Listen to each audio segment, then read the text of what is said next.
Online was going wild, as in we just can't hear them. Awesome. If you are online, I'm going to jump down in a moment and I'll be online too, just there to be able to chat to you all. Please let us know you're here, that you're with us, because we know a bunch of people have said that they can't make it physically and so are probably there online. And if nobody's there, these guys think this is hilarious because I'm just randomly talking to the back of the room. But it's so great to have all of you in the room as well, because Cara, we know, has wonderful content for us to work through about what it means for us to make the most of the beautiful, glorious gift of work and rest. But for those who may not remember who Cara is and what she's doing here, Cara, who are you and what are you doing here? Well, Brett, you invited me. But yeah, so I'm an author of a few books that are available here. I'm also a podcaster. I also mentor and coach people, and I also lecture at quite a few different colleges around the place. And you were here last year for our winter session last year on just work. Yep. And after I said, I'd love you to come and do something like what you're doing now. What's happened in the last 12 months for you? And then at the end of that, why come back and talk to us about work and rest? So I've been just lecturing at a number of different places. So far this year I've been to Singapore, I've lectured in the US, and at the moment I'm just finishing up with the Bible College of Malaysia. So that's been fantastic to have those opportunities. My mother-in-law did tell me you were in Wollongong Yes, recently. I was in Wollongong. Can't forget on Wollongong, Saturday. come on. That's right, the Great Gong. So it's been great to have those opportunities at those different places. But something I keep coming back to is this idea of Sabbath and rest and the importance of that. And so when we were chatting about what might be good to do, I think this is something that God has really laid on my heart and challenged me about. And so I'm really glad to talk about it. Yeah, I said to you just earlier, I'm expecting to sit there feeling a little bit rebuked this year. I mean, Sabbath's something I like to talk about too, but I'm not great at doing it. Before you get into your content, what is it you personally love about and how you work out when it comes to rest? How does it look for you? Yes. Rest. When I just say that word, I really want it and I want more of it. Rest for me, the most restful thing I do is kayaking. I find that kayaking is great for me because as I'm kayaking, it's sort of occupying my body so that my mind stops going over all the things I could be doing or should be doing. So that's probably the most restful activity for me. One of the things I've been doing this year is actually shutting down my computer every Sunday, which for some of you doesn't sound like much, but for me, just to, for 1/7 of the week, close my computer and not open it. I think my husband's still pinching himself and can't quite believe it. So but that's been a really good discipline. And what I found is I actually look forward to Sunday more because of that. It's been really great now. I'm in the rhythm of it. It's just been great to know I'm not going to engage with any of that stuff. It's just a day that's free to visit people, to, obviously go to church and to rest. I used to think I couldn't sort of read a book or, there was always the call of the computer, but now it's gone. Great. Well, I'm sure we'll have other things that will pop up for us throughout what you have to share with us today. I'm going to pray, and then I'm going to hand over to Cara, who's going to lead us through a bit more of a workshop today. So get ready to at least be willing to engage, all right? Let me pray. Father God, thank you so much that you have given us the wonderful gifts of work and rest, that you've made us to work and to rest just like you did.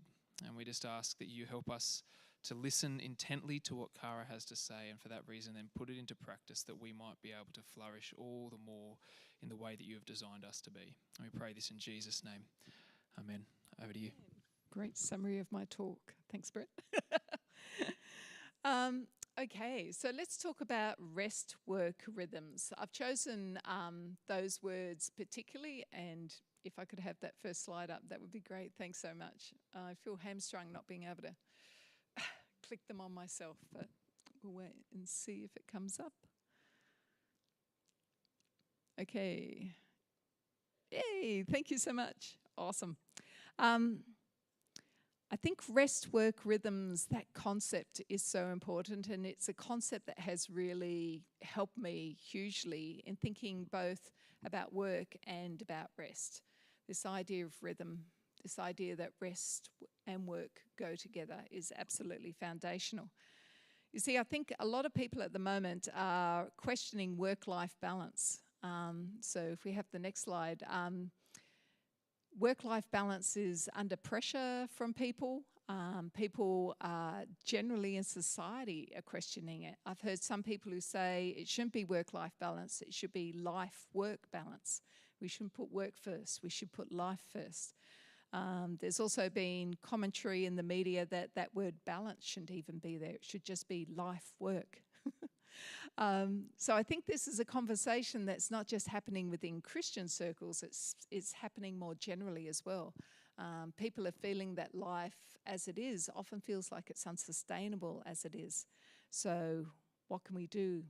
How can we actually deal with that? I was in a meeting earlier this year, in February this year.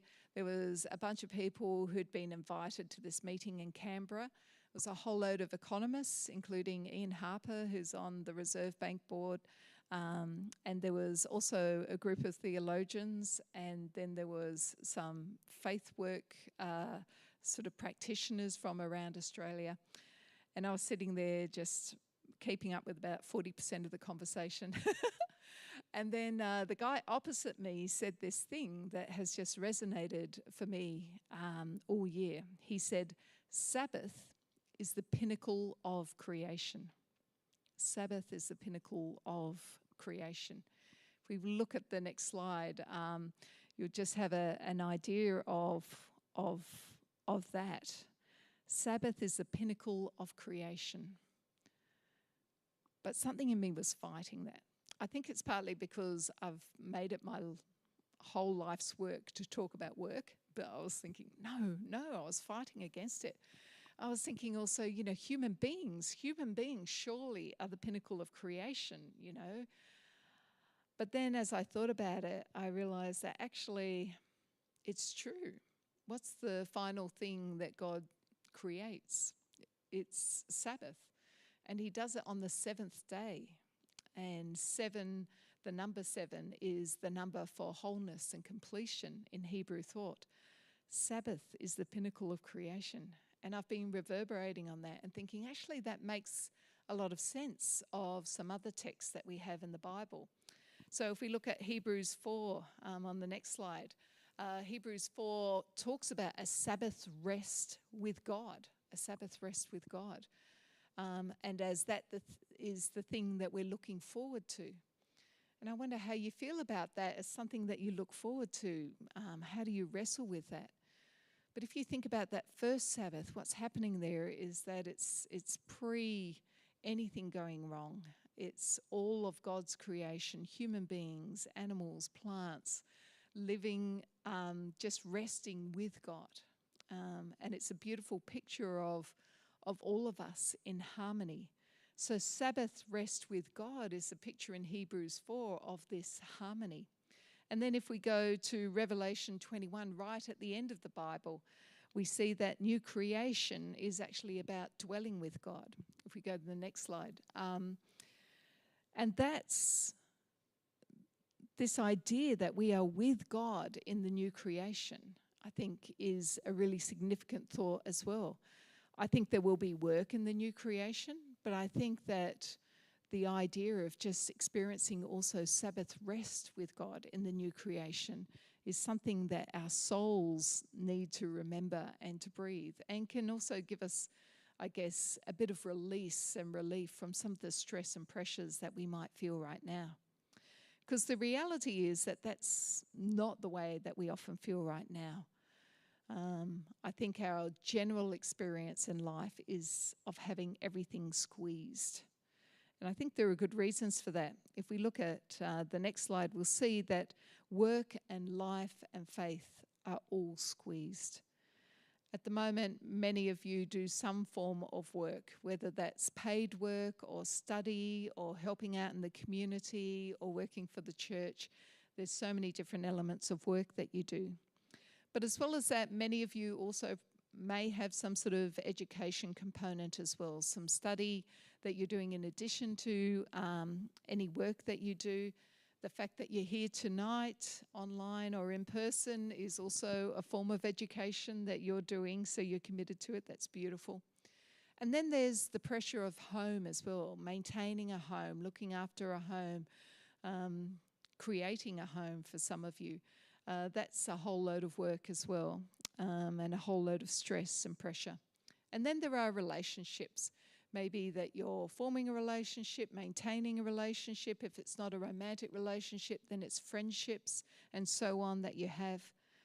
And then there's family and caring responsibilities in particular. Some may be caring for little ones, and some may be caring, like I am, for my 89 and 87-year-old parents.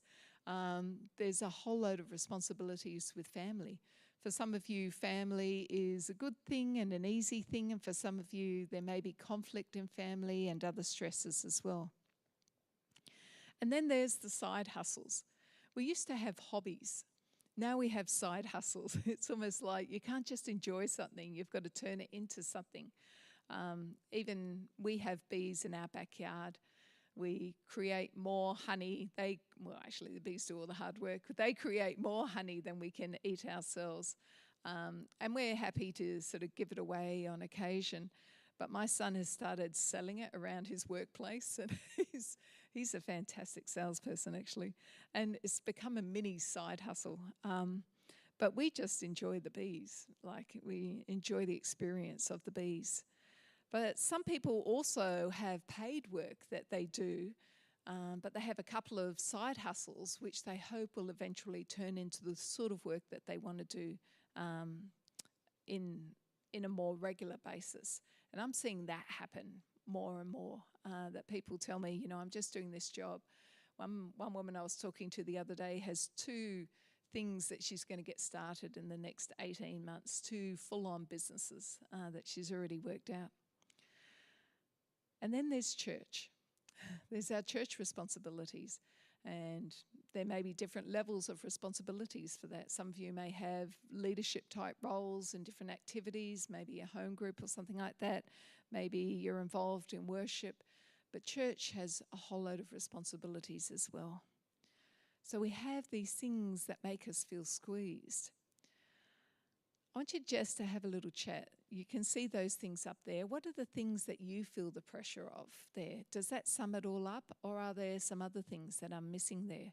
So either at home or here, if you just want to have a little chat, where do you feel squeezed? Where are the squeeze elements for you?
Okay, is there anything I'm missing?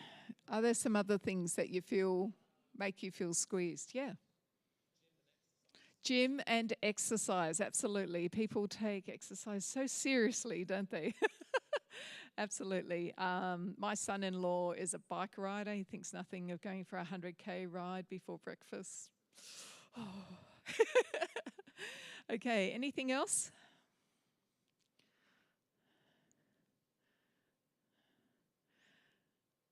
Anything from online? Any other things that we've missed that people feel squeezed by?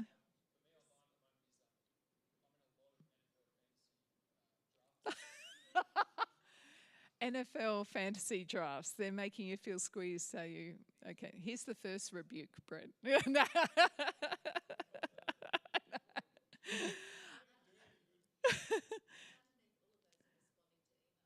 Yeah, responding to emails. Oh, yeah, and you can hear everyone go, oh. Yes, absolutely.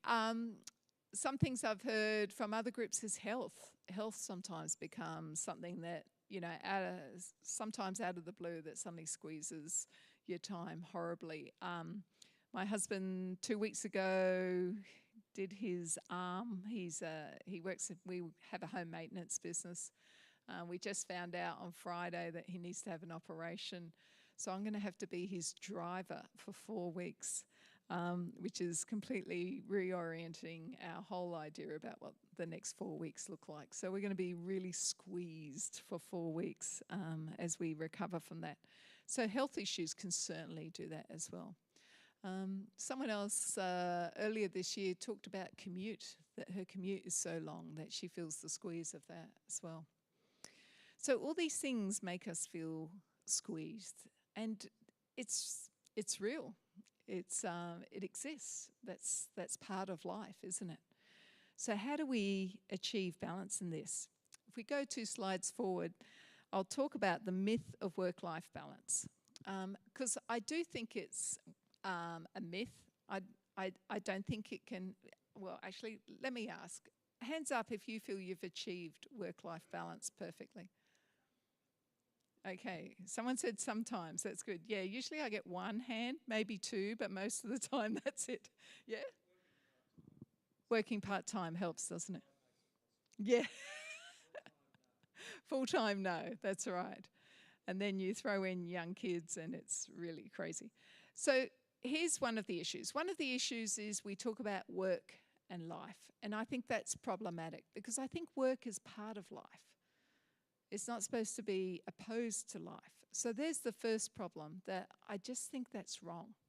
Once we put work out of life, we're actually getting a whole load of things out of priority. We're saying that work is measured against life. And so you get a whole load of myths that flow on from that, like it's only when you stop working that life really begins. And I don't think that's true. I think work is actually part of how we were created to be. We need to do some work. And I think work can be part of life, but there are so many different elements of life. And as we've just seen, all those other elements that we talked about, it's almost like they just get swallowed up in life, or they may be a little bit swallowed up in work. So work versus life is the first issue I have with the concept of work-life balance. But the next slide goes to this issue of balance. So when we think of balance, we often think of scales and measuring things. Here's an old-fashioned set of scales. I remember using these in school. And the thing is, when you were weighing something, when you're trying to measure something, you needed those little round things at the front there, didn't you? You needed a constant measure. If you were going to achieve balance, you had to have the measure and then the thing you were measuring on the other one, and you'd wait until you had them equal. So the problem with work-life balance is that you've got work and then you've got life. Neither of those is constant. Things can happen all the time in either of those areas. Very rarely do we have complete control over our work situation. We thought with a small business we might have, but then you've got customers, and then you've got an injury, and then you've got employees who aren't available, so it's all out of balance. And then you've got life, where you've got a whole range of things can come in. So it's impossible to achieve balance. And I think for most of the time, we just feel out of balance. And a lot of people feel, therefore, that they're failing somehow. But I would say that's actually not failure. That's actually reality. We are not in full control of everything around work or of life. So it's very hard to achieve balance. So I find that term really unhelpful because for most people, they just feel out of balance most of the time. So what's a better way of thinking about it? What's a more biblical way of thinking about it? In the next slide, we've got some verses. I want you to choose one of these verses, and I want you just to have a think about it. What's it saying about rest? What's it saying about work? Sometimes the word work isn't used there, but what does it imply about work? What is a biblical foundation? So just choose one and try and think about some principles that might come from it, and then we'll talk through each of those.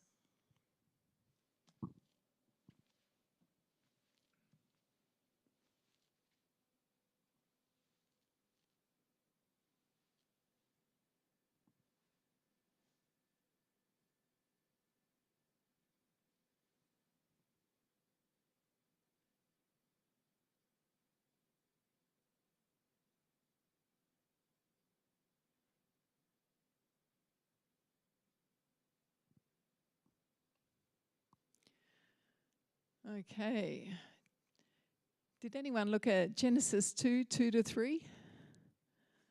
Oh, you know what? I think it was very brave of you to put up your finger. What's one point that you got from that? Just that God set aside like a day just for rest. And just a question that I always have is like, oh, what then day is that? You know? Yeah, which day is it? We'll take that question on notice. But yeah, that God actually set aside time for rest is an important part of that. Any other thing that people want to add to that one?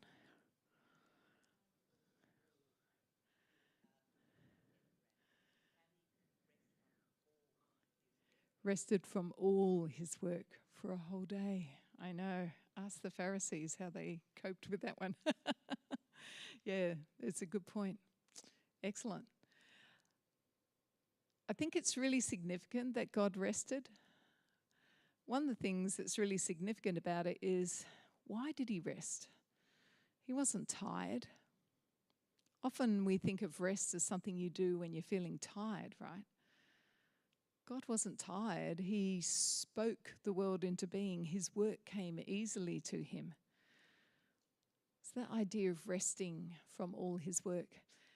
It's interesting, that concept that you pick up. So I was one time this is something I've done since last I was here. I was interviewed for a radio program with a rabbi, and we were talking about Sabbath. And he was explaining what happens for Jews with Sabbath, which is it starts from sundown and it goes for a whole day to sun up. And I said, and what happens to work? And he says, well, it's almost like you forget that the work is there. He said you have to completely put it out of your mind, whatever work that was going to happen. And then you don't even think about the work again until you re-engage with it. And that for us sounds like an impossible thing to do, but it's something that's very real. My husband was building a retirement village in Caulfield, which is a very Jewish part of Melbourne. And he went and spoke to the Council of Rabbis about sort of what they would need if they were going to send their people to the retirement village. And they explained you had to have remote control switches, light switches on the walls. They had to work out the parking area and getting access to it so that you couldn't press a button, you couldn't do anything like that. It's just amazing the rules that are around that, where there is no work done at all. And interestingly, as we read later in the text, it's not just for you, it's also for your animals and for your servants and your slaves as well. So this idea of resting is very significant, and that God institutes it. Genesis 2:20 to 21. People might have thought that was a bit weird throwing that one in. You did? Yeah. The reason I put that one in is because another myth around work-life balance is it's up to me. I can do it as an individual. But right from the start, in terms of our work and also our rest, it's a community activity. God rests with all of creation. And then in Genesis 2:20 to 21, it's actually in the context of doing the work of caring for the garden that the helper is made. And so we're supposed to think about work and rest as community activities. We don't often think like that. We think about rest as something that I do individually. But to think of it as a community thing, what are the community aspects of resting is another thing. Luke 4:42. Did anyone have a look at that? Any comments? Oh, great. What did you notice? I found it was interesting to see that even Jesus, he was hardworking, he was always on his feet preaching to people and just working for all of the stories that we see him in, that he takes a moment away from the people and just he can be with himself for a moment, which I found quite interesting. Yeah, we see it actually several times in the gospel. It says that Jesus went away, often to a solitary place. Sometimes, like here, it just says he went away to a solitary place. Sometimes it says he went away to pray. So he went away to have time with God. And it's not like the work was done, because the people came looking for him. There were more people to be healed. There were more people to have demons exorcised out of them. There was an endless amount of work for Jesus, and yet he prioritized stopping and resting. The interesting thing about that too is that he did it, in this case, after he had done a whole load of work. But in other cases, like in Mark, it says before he names the disciples, he goes away up to the mountaintop and prays. So before major decisions and also after times of work. And then the last one, because here's the irony with Jesus, is that he confounds the religious leaders of the day. He is constantly doing things on the Sabbath, which gets them really upset and irate. So he picks corn with his disciples on the Sabbath. He heals people on the Sabbath. And they question him about it all the time. And this is one of the definitive things that he says about it. The focus of the Pharisees is that the Sabbath is something that you do for God. And yet he turns it around here and he says, actually, God created the Sabbath for humans. It's something that he knew that we would need. So that's a real reshaping. Let me summarize some of these points on the next slide. I think that what we are being taught here is that we need, back one. We need a rest-work rhythm. Sorry, one slide back. Thank you. The Bible, I think, is telling us that we need rhythms, not schedules. Rhythms of things. So there will, and that is the way of creation as well. There are rhythms in creation. And for the society around them, it was mostly an agricultural society. There are definite rhythms in society. For some of us, we have jobs where there are rhythms. When I do lecturing in university, there are times in term times when you're on, and there are times when you're not on as much. For teaching, there are rhythms, distinct rhythms. If you work in the financial sector, particularly if you're responsible for month-end stuff, then there are rhythms around that. But I think in a lot of our jobs, those sort of rhythms are not as strong. It's harder to see those rhythms. And we end up thinking in terms of schedules of work and lists of work. But rhythms, I think, is the way that we're created to be. And there will be times when we're busy, and there will be times when we can just slow down. And I think we need to be conscious of that and able to adapt ourselves to that. And realize that our bodies need to experience slowness after busyness. So one time I was talking, and this woman said that she found it hard. she worked in the financial area. She said she found it hard towards month end and particularly year end to get to church on Sundays sometimes, because in her workplace as a team they had to work all the way through for the end of month accounts. And she said it was difficult because she wanted to honour church and going to church. But if she went to church, what she would then do is let down her whole team because she wasn't there. And she said, how do I manage that? And I said I thought it was actually important for her to be with her people as a leader at that time. But I said, perhaps what you can do is actually talk to them about the need to have a quieter time after that busy time of month end and year end. Maybe you need to talk to them about their own rhythm of resting after they go really hard at work like that. And maybe you can talk about what the Bible teaches about that as well. And maybe you can organise your own rhythms on a Sunday when you're at work that enable people to express that or even experience that, and you yourself experience that. So thinking in terms of busy and slow, I think is really helpful for us to try and get a bit more of that healthy rhythm back into the way that we work. The other idea that I think has been really significant for me is this idea of working from rest. If you think of human beings, they were created on the 6th day. What happened on the 7th day? Rested with God, that's right. And then into the garden and working. So rest, once again, we get the idea of Sabbath as the pinnacle of creation. We're resting and then we work. I think mostly in our society we think you go, go, go, go, and then you rest. But this idea of actually switching that around, even in your head where you have rest and then you work from the strength of that rest, I think that's a very different way of seeing it, and it's a really helpful way of seeing it.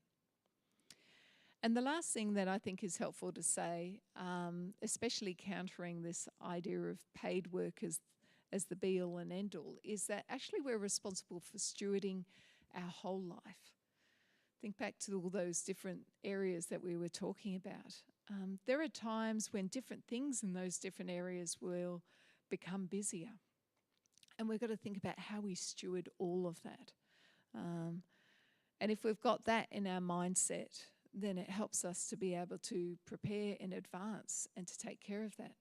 Maybe there's something really big coming up with church that you're preparing for, and you know that's going to be a busy time. Can you somehow massage work around that a bit, or family time around that, to enable that to happen? Maybe, as I have had recently quite a bit, if you know that you have someone that you care for who's going to need some extra time, then how do you arrange your work or arrange other areas of your life around that? So trying to steward your whole life.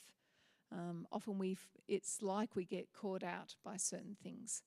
How can we steward our whole life? Okay.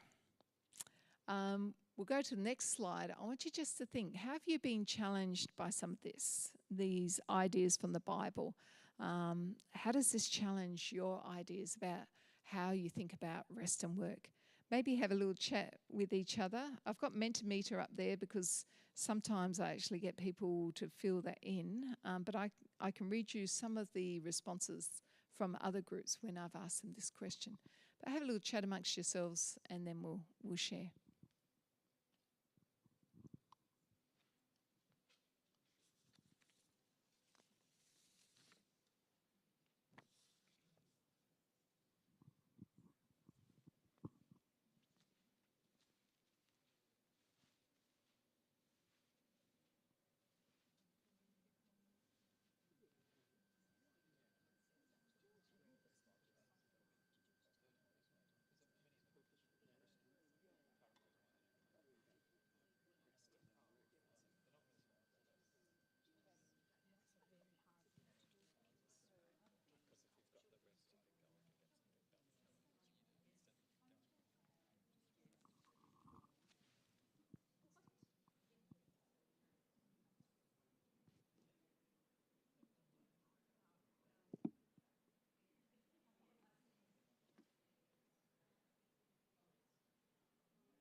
Okay, we better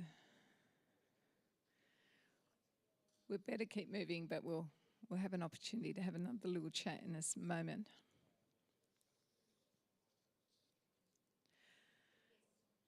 Excellent. So here are some comments from some other people. Maybe you can relate to this. Some people said they hadn't realised how important rest time is according to the Bible. Someone said the biblical teaching on rest impacts the way we shape our thinking. We see that it is a good thing rather than a negative thing. And they said they thought it was a negative thing because it was non-productive. And I think that's the way we see it in work, in the world these days, that anything that's non-productive is no good. I think that's the way the Bible sees it. So actually valuing rest, even though it doesn't feel productive, I think is a really important reshaping. Not feeling guilty to take the time to rest. And the fact that God is not ignorant of the practicalities of life. Our Creator understands that rest is important. I think those things are really good comments that people have made. Anything anyone wanted to add to that? Anything they're burning to share that stood out?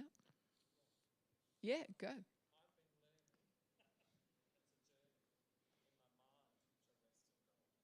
Mm.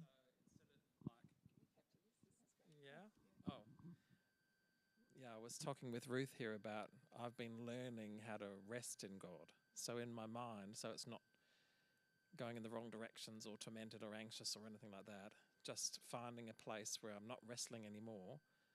I might have thought about all the different angles and gone over it 17 times or something, but just learning to rest in Him. So it's not like I'm actually physically resting in a place. I'm resting in my mind, but still working, you know what I mean?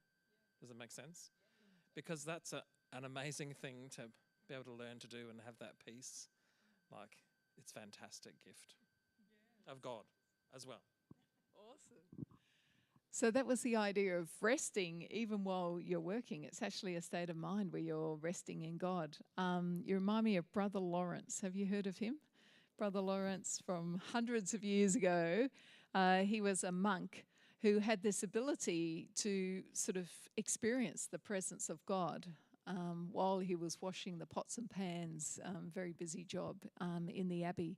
And so he learnt the way of being continually in prayer and continually in God, no matter what he was doing, in the presence of God.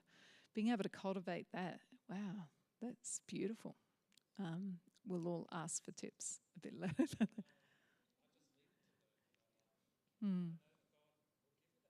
Yeah.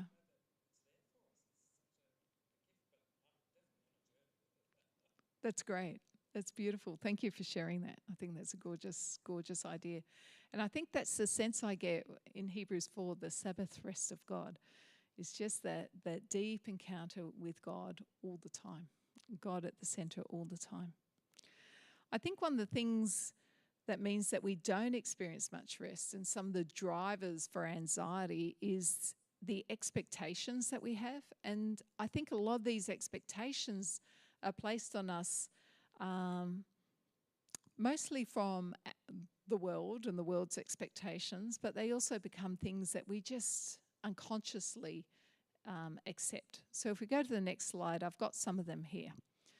So I think most people expect that we should have a comfortable life, that we should have some sort of nice abode, renting or buying, that we should be able to have enough food and money so that we can do nice things. That just a life of comfort is something that we feel we should expect or we should be entitled to.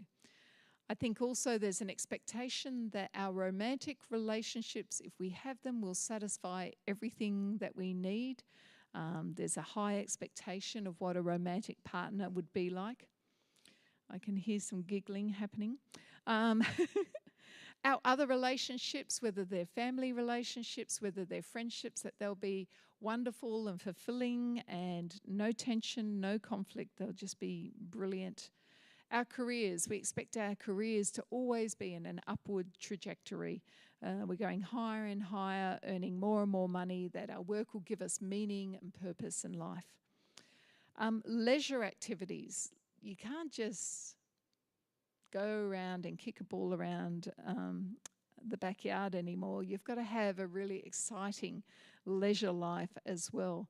It's got to be gram-worthy. It's got to be significant. And so we have high expectations of our leisure as well. And then there's health. I think we expect that we will have good health generally. So when someone doesn't have good health, there's almost a sense of, I've been let down. Where did that come from? We don't prepare for it. It's like it hits us from nowhere, and suddenly health is gone, and we suddenly realize we took it for granted so much. And then there's church.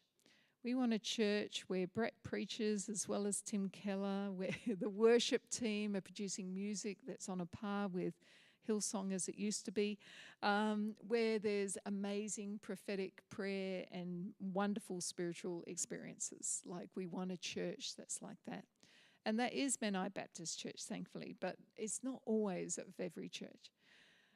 But we have these levels of expectations. So what about you? Once again, little chat. Do you have these expectations? Do you think you're entitled to these things? Is this what you expect of life? Is this unconsciously what you assume life is? Is this actually what your experience of life? How many of these can you actually tick off? Is this something that we should feel okay about expecting? Do you think it's reasonable? Have a little chat.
Okay. I won't get any feedback on that because I want to make sure that we don't go too late and we can answer some questions later. But I think those are generally the expectations we see in society, mirrored in society, but they can be mirrored in the church as well. But what does the Bible teach us? If we go 2 slides forward, we'll see the biblical ordering of desires. So, I haven't seen this as the first thing that you hear when you come into a church. Dear friends, do not be surprised at the fiery ordeal that has come on you to test you, but rejoice inasmuch as you participate in the sufferings of Christ, so that you may be overjoyed when his glory is revealed. That's not usually the way we start services, is it, in church? 1 Corinthians 4:12. We work hard with our own hands. When we are cursed, we bless. When we are persecuted, we endure it. When we are slandered, we answer kindly. We have become the scum of the earth. You notice that Paul, when he's talking there, he's not saying if, is he? He's saying when. The expectation is that we'll be cursed, we'll be persecuted, we'll be slandered. And how do we respond when that happens, for example, in the opening ceremony of the Olympics? Well, we bless, we endure it, we answer kindly, don't we? Or not. I also really want, as a mission statement for a church one time, we are scum of the earth. I would really love to see that. I think that would be really cool. It would raise a lot of questions. Mark 10:45, and the verses before this, you've had Jesus' good friends, James and John, who've come up to him and said, can we sit at the right and left of you when you're in glory? And Jesus says, you don't know what you're asking. And he says, don't be like the leaders and the rulers of the earth where they jostle with each other for positions of power and so on. And then he says, for even the Son of Man, even Jesus, did not come to be served, but to serve and to give his life as a ransom for many. That's a very different shape to expecting wonderful, comfortable life. Or Philippians 4:11-12. And I think this is the key and has a little bit of an essence of that resting in God. I have learned to be content, whatever the circumstances. I know what it is to be in need, and I know what it is to have plenty. I have learned the secret of being content in any and every situation. Amazing words. We need more of that contentment. We hunger for some of that contentment in our society, don't we? So I think that the Bible teaches us a different way of things, a different way of desiring, a different set of expectations that actually may impact on the way that we see life and see work and see rest. John Mark Comer is a really good author, popular author. He's written lots of beautiful books. He's written Garden City and Practicing the Way, which is a brilliant book that my kids are really into at the moment. And he's also written a book on rest. And he says this on the next slide. Thank you. Here's my point. The solution to an over-busy life is not more time. That's what we want, isn't it? How many times have you said, I just need a couple of more hours every day that would solve all my problems? And he's saying, no, it wouldn't. Because you just fill it with more stuff, more things, more reasons not to slow down. He said, what we need to do is to slow down and simplify our lives around what really matters. And I think that's, I think that's part of what we need to learn. We need to actually learn what it means to slow down, to build in some margin, to simplify what is happening around us so that we're not rushing as much. We're not so full of stuff to do. So how do we do that? How do we get into that better rhythm? What do we do? Well, on the next slide, we've got a way of reordering our desires. I think these are some of the really good things. They're the time-honored things. They're the things that Christians have been doing for 2,000 years. One is a Sabbath, actually setting aside some time where you don't do the productive stuff, where you free yourself from that. Second thing, rhythms of reading God's word and prayer, just getting into God's head of what he wants of us and building those rhythms in. They're healthy rhythms, and they detach us from some of the driving forces that are all around us. I think sometimes it's hard to see these things ourselves, so that's where a spiritual friend or a spiritual mentor or a spiritual director can really help you, can help you see your blind spots.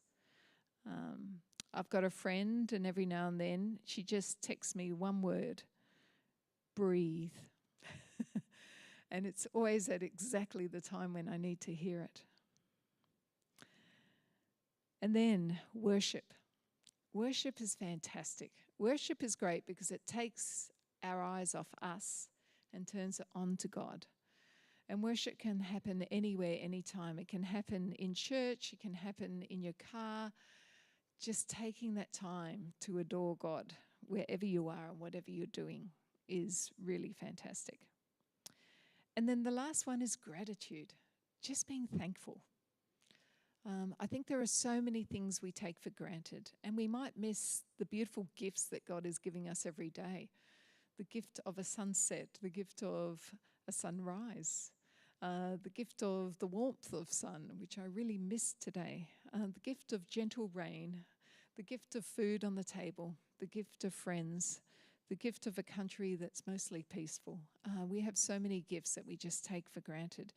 Having gratitude, I think, is really, really significant. So, just quickly, tell the person next to you one thing you're thankful for today. And online, put it in the chat.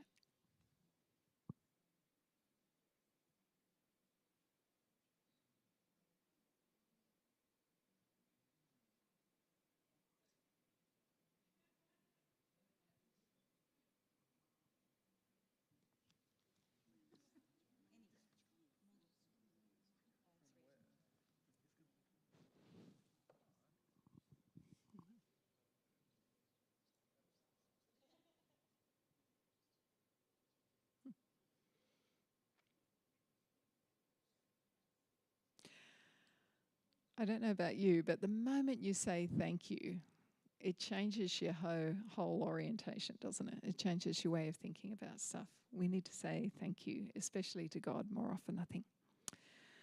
Another author who's written a lot about these sorts of things, so on the next slide, Ruth Haley Barton. She's written a book called Sacred Rhythms, which is really good.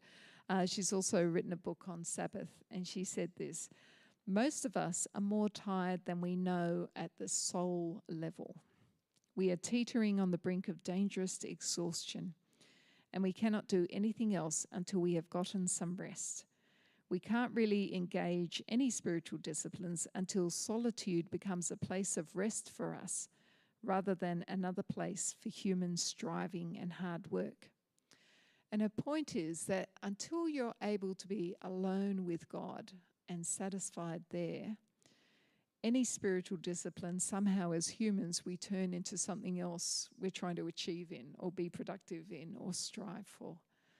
So learning how to just be alone with God and satisfied in Him or with Him, that's actually a really significant thing that needs to happen first, beyond our human striving.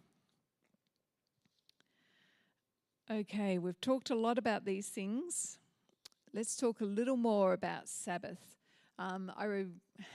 God's sense of humour. He knew I was struggling to practice Sabbath in any way, and so He sent someone to ask me to write a chapter on Sabbath. So then I knew it intellectually. But this year it's been all about how do you practice that in reality. So if we go to the next slide, I think these are the sorts of things that we think Sabbath means, all the things on the left-hand side. Sabbath is time. It's a period of time. It's an hour a week or a day a week, or which day is it? It's that time component. But the thing I found was that frequently in the Bible, it was also about place. That context and place is really important to God as well. We often think of Sabbath as about rest, but also found in the Bible that frequently it's about contemplation. Even if you think about the first thing that God is doing, God is not resting because He's tired. He's actually contemplating His creation. Contemplation, that ability just to think through, to observe through God's eyes what's around you. And contemplation also has this connotation of turning it back to God as well. And then we also think of Sabbath as about worship, some aspect of worship.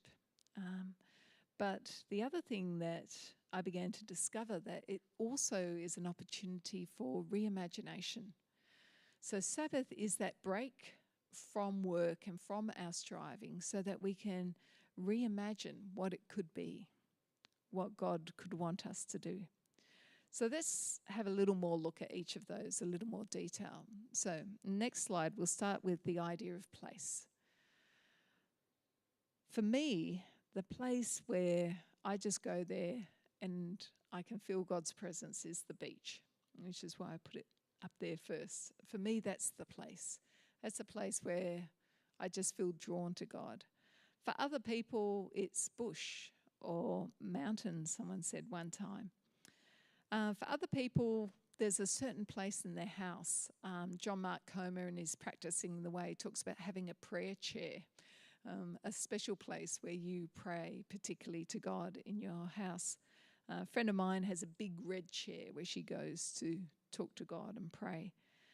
Other people are able to actually feel God's presence in the midst of busyness, in the midst of city and so on. So what are the places for you? Why don't you just share? Where do you tend to feel God more easily? Where's the place where it's easy to think about God and Sabbath and rest?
Did anyone have something other than beach, bush, mountain, home, city?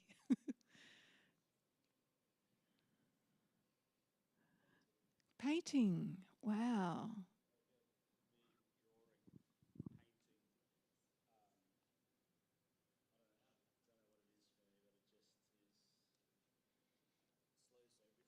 Mm. Mm.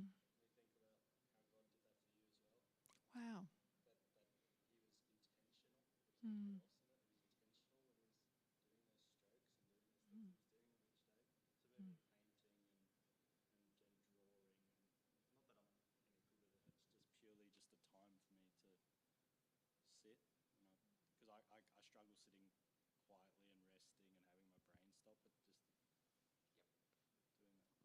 That's great. That's beautiful. So painting, some sort of creative activity for you, painting. Wow, that's gorgeous. Anyone else have anything else? Yeah, go for it. Like when I'm learning, like about the body. So in year 12, we would you learn about cells and like how the body functions. It's all those little details that it's like, oh my goodness, this is amazing. And God just snapped his fingers and it came into being. It's like you couldn't do that as like normally as a person, but like it's everything's so intricate and so well planned and thought out. And yeah, it's just amazing.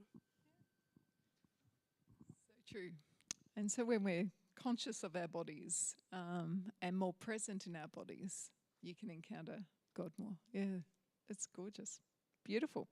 Okay, let's go on to contemplation because the next slide, there's a sense, I think that we need to learn this a bit more. How do we actually not just rest, but contemplate as well, really get in tune with God? I got a sense of that from as you're painting and you're drawing and you're sort of just in wonder of what God has done and the way he created us. As you think about the body and how it's put together and how intricate it is, that's actually aspects of contemplation, actually encountering God deeply and contemplating him.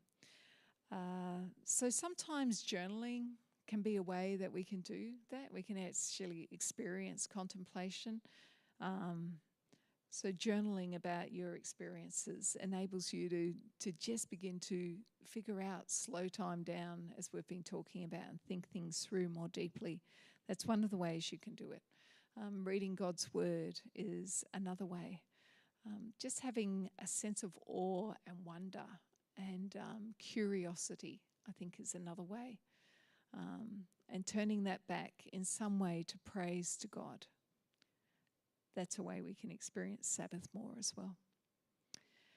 And then the last one, next one we talked about reimagination. And I think this is something that we've lost a little bit as Christians. In the Bible, there are several times when God just sets people's imaginations afire. You imagine Abraham and Sarah, when God comes to them and he says to them, okay, now I'm going to you're going to have a child, and then that child will have some other children, and then whatever. He says, no, I'm going to build a nation from you two.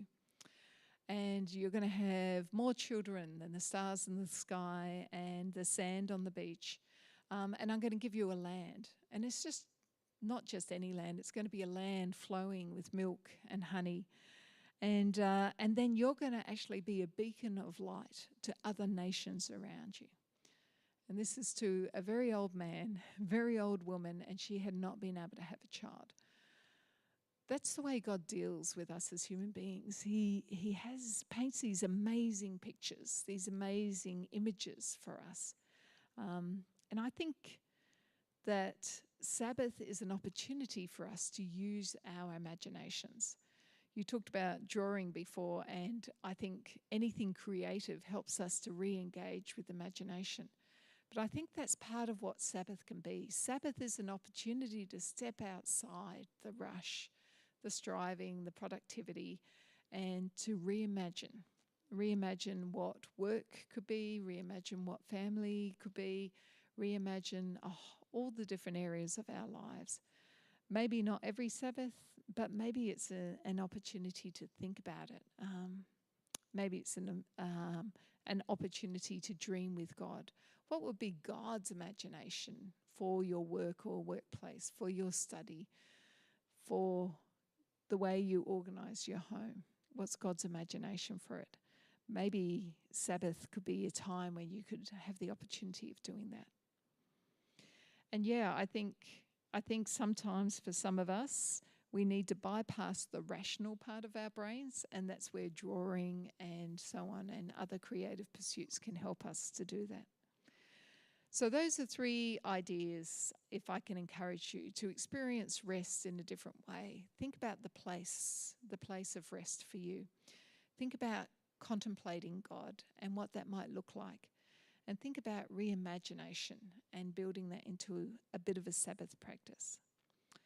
But now we need to come just briefly to some of the more practical elements of Sabbath. So if we go to the next slide, here are some ideas about how you could do it. And I'll ask for your ideas after this about how you might do it. Sometimes it's really hard when you think, okay, I've got to do Sabbath, and you say, right, I'm going to declare Sabbath on this one day. And then something comes up and blows it out of the water, and you think, oh, well, I failed at Sabbath, maybe next year. But I think Sabbath is best done building a practice, building a habit of Sabbath. So it may be blocking out 1 hour for rest, relaxation, contemplation, reimagination on Sundays. But if Sundays are a day that are really busy for you, one of the ironic things I think is when pastors stand up and talk about Sunday as a Sabbath when that's the hardest day they're working of all the days. So maybe for some people it may have to be another day. But pick a day when you can regularly get that break and build in 1 hour at the start. And then make it 2 hours, and then find an hour for rest on another day as well. Have little Sabbath moments scattered through your week. Build in a bit more margin. And then you may be able to build it up to 3 to 5 hours on your chosen Sabbath day. And then you may be able to plan a weekend for reflection in the next 6 months.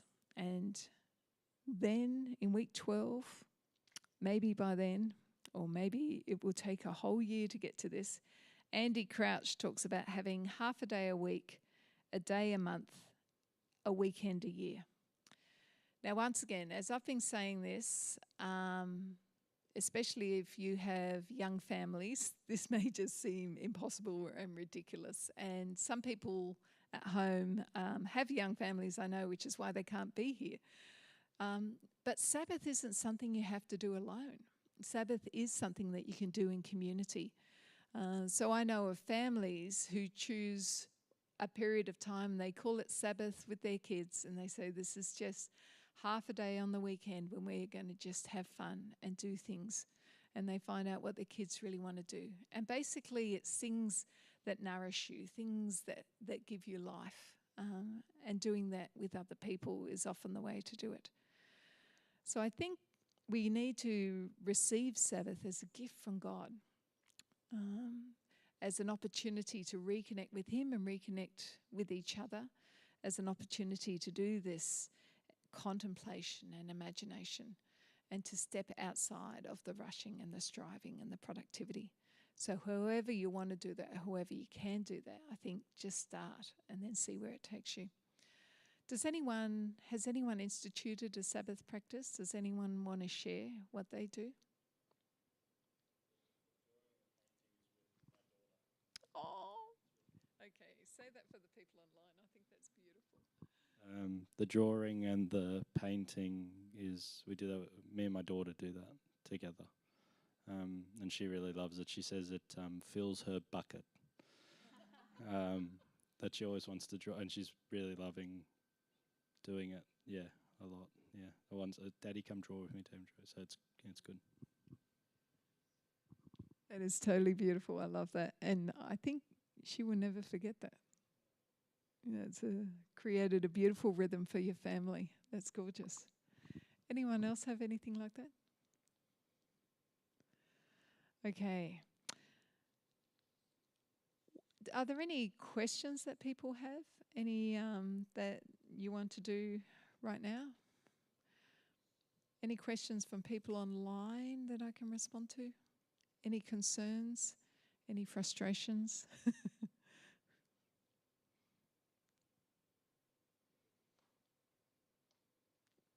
We haven't? No, I'm just coming up in case for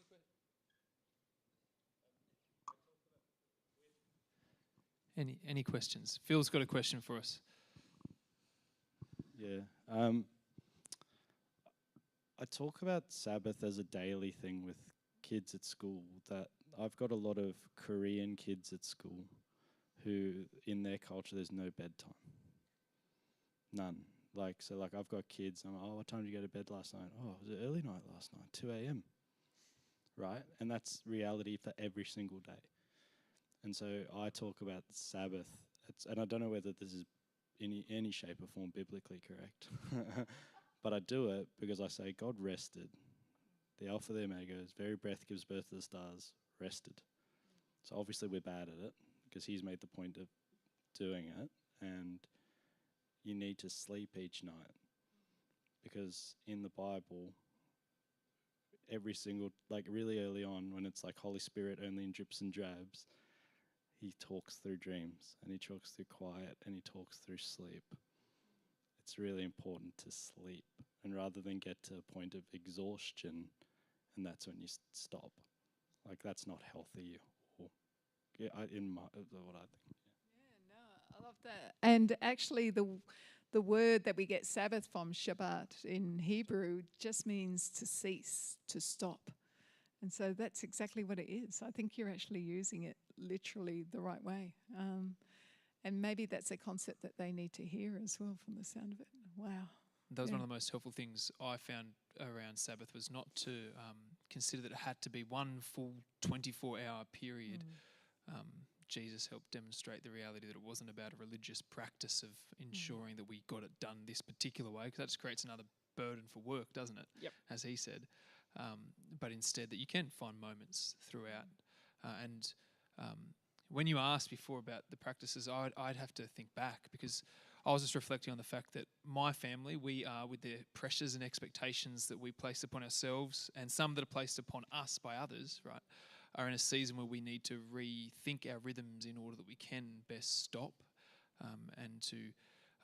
I often think about the fact that Sabbath helps us to remember that we depend on God, that we can delight in God, desire Him more, and then go on discovering what it means to do those things more and more in the rest of life. But to do all of that, we need to be disciplined. So the picture of when God's first teaching the Israelites Sabbath, He sends them out to go and collect all of the manna and says, you've got to collect double in order that you can be prepared to actually stop. And so there is a sense in which for us to do it, we do need to try to integrate it, and we do need to have some level of discipline in order that we can ensure that we can delight and just stop. But that's hard. Are there any, this is one suggestion that you've given us in terms of how we can start to build that practice. How was it for you as you've sought to build the practice of Sabbath? What's it looked like as you've built that? Because it didn't just happen, I'm presuming. No. So I think I needed that sort of,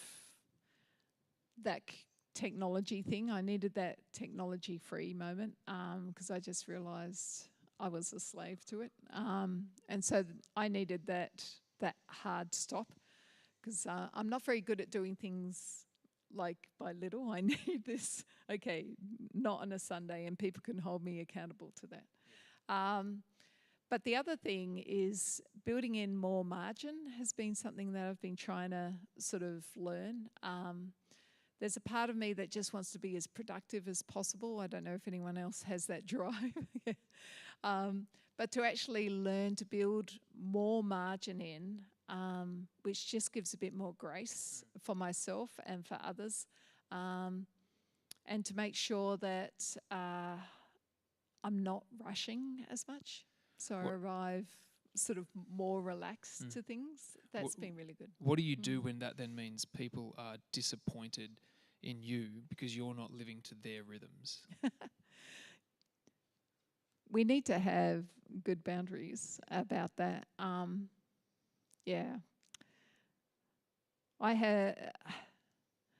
of the things I tell people is, unless I can say no to some things, I can't say a wholehearted yes to other things. And so, just helping to help their expectations of me to be able to be reasonable, I think, is helpful.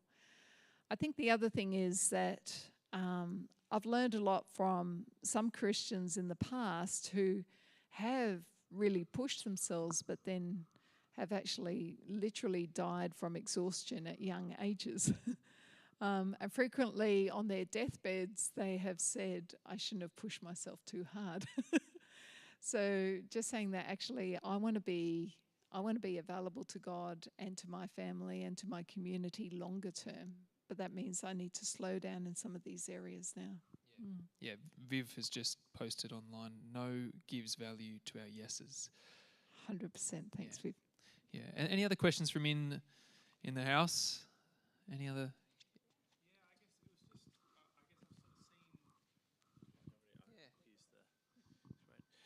I suppose I've sort of, it'd be interesting to hear some of your thoughts. I've sort of seen this maybe on like the other side of things, of people being like, oh, I found the thing that is like my rest thing, and everything else just needs to fit to that all of the time, which, I guess coming back to sort of where we begun with in terms of just like the ebbs and flows of life, and now all sort of inherent sort of lack of control feels like you're sort of setting yourself up for disappointment, really, and failure. So I guess, just any comment on that sort of managing that ebbs and flows, and we can find things that really help us, but the fact that, trying to execute on that all the time feels very, very difficult and just can crush people, I think, a little bit, perhaps. Yeah, I think that's true. I think that's where the idea of rhythm is really helpful, you talk about ebbs and flows. So there was a time, February was just a ridiculous month for me, like for a variety of reasons. There were just a whole load of things on. But what that meant was that I was very strict about carving out some boundaries around at some time in March to recover from that. And I've tried to do that, and sometimes it works and sometimes it doesn't. But rather than being crushed by it, I mean, we've got to give ourselves some grace. I think what's hard is sometimes when you're trying to work that out with other people, that's where we all need to have a bit of grace and accountability to each other also. So sometimes you may experience the thing where one person has very firm boundaries, but their firm boundaries just creates a lot of work for everybody else, and that's actually not really healthy. So holding them accountable for how that impacts on other people as well is good. I don't know if that gets to it. Yeah. That was one thing I really appreciated early on in your presentation. You highlighted that, humanity is a community, and that means that even rest is something that we do as a community, which also means that we need to have healthy ways of seeking to rest that are actually loving to others too. So when we rest, it isn't just about loving ourselves and making sure we have our rest space all set out for ourselves at the expense of everybody else. No, it's something that we do in order that we can continue to love others as well, because ultimately that's how we've been made as people in community like our God. Yeah. It's great. I love it. One of the other things that came up online that people loved was when you said working from a place of rest. And I think that's very, very counter our culture, isn't it? That was definitely one that I was highlight for me tonight, was working from a place of rest rather than working ourselves to a place where we are forced to have to take a rest. And a little phrase that I use all the time that I'm sure many of us, it's just a busy season. It's just a busy season. The problem is when just a busy season is all you ever say, then you're really not working from a place of rest, are you? You're working from a place of busy and continually trying to keep that up. One of the things I've been trying to change in just my language is I think our society worships busyness. Yeah. You know, if you're not busy, you're not really functioning in our society. But I've started to say my life is full rather than my life is busy, because fullness has a different sense to it. Yeah, yeah. Absolutely. Hey, if we don't have any more questions, I might give a big thanks to Kara in just a moment. But before that, not after that, you mentioned a couple of books throughout your presentation. Are there any books that you think would be good for us to read or to listen to if we're audiobook people, for Phil to paint expressively for us to understand maybe? I think Practicing the Way by John Mark Comer has a whole load of different spiritual disciplines, and he has a good way of expressing it and thinking about how you build that into the rhythms of the busyness of life. So that's a really good book. And I think Ruth Haley Barton I just find really helpful for me. Her book Sacred Rhythms is cracking. Cracking. That's great. And her book on Sabbath is really interesting because she starts off with telling her story of burnout, where she just got to the point of, even though she'd written Sacred Rhythms and she knew all the stuff, she still reached a point of burnout, and it was because she hadn't really encountered that Sabbath rest of God. Yeah. John Mark had a series he preached when he was at Bridgetown that was great on Sabbath. I disagreed with him at some points, but we can talk about that another time. But then out of that sermon series, he wrote a book, right, called Ruthless Elimination of Hurry. And that's a great book, and a great book to sit in and to consider how you might apply it into your context, the examples that he has in that as well. Because that can be one of the hard things, right? When people give examples of how they rest, you think, well, I can't do that. Yep. So you need to find the ways and rhythms that work for you within your community, within the space that you find yourself. Absolutely. Yes. So John Mark Comer's practice of Sabbath is beyond what most of us can do. But anyway, but yeah, that quote, it actually comes from Dallas Willard. Yeah, that the key to spiritual formation is the ruthless elimination of hurry. And that's been part of the inspiration for me to build in these margins, so I'm not so rushed. Yeah, that's great. Cool. There's other books too. Those ones? Potentially, yeah. if you do want to read any of my books, or you're interested, or you just want to have a look at them, they're there, and I can. And if we do want to discover any more of your work, where do we go to? Oh yeah. I also have a podcast, Worship on the Way to Work, which is trying to build in a little bit of Sabbath time on your commute to work. Just a little bit of Bible, a little bit of prayer, a little bit of teaching as well, and then just some reflection. So I can recommend That sounds like a great sort of podcast, I reckon. Yeah, fantastic. All right, hey, can we say a big thanks to Cara? And if you do have any more questions and want to stick around, feel free to stick around. I'm sure Cara won't mind you asking if you didn't feel comfortable asking here. If you're online, thanks for coming. If you did wonder why I was sitting there on my laptop, I wasn't doing work whilst we were at this thing. It was me trying to talk to you all. Thanks for joining us online as well. And thank you to those in the room online. Next week, we have our other winter session on Tuesday and Wednesday night. It's a couple of nights of prayer. We'll be up at the centre, which is our offices over on the other side of town. And it'd be great if you can get along to that, where we're going to spend a deep time in prayer together. But again, let's thank Cara, and you can all go home and rest. See you next time. Thanks. Can I just pray for you guys? Would that be right? Yeah, thanks. Thanks. Dear Lord, I thank you for these good people who have gathered. Lord, you know that the cry of their hearts is to put in place good rhythms so they can experience you and experience your rest. I pray, Lord, that in the next couple of days, you would enable them to have those moments of rest that we've talked about, those moments of deep contemplation of you, those moments of awe and wonder, those moments of your presence, those moments of release, so that they can then go on to work from that deep place of rest. I pray, Lord, that you would bless them as they seek to put some of these practices in place, that they would orient their lives around your heart and your desires. And I pray this in the precious name of Jesus, who would go to solitary places to rest, to recover, to rejoin with you. I pray this in his beautiful name. Amen.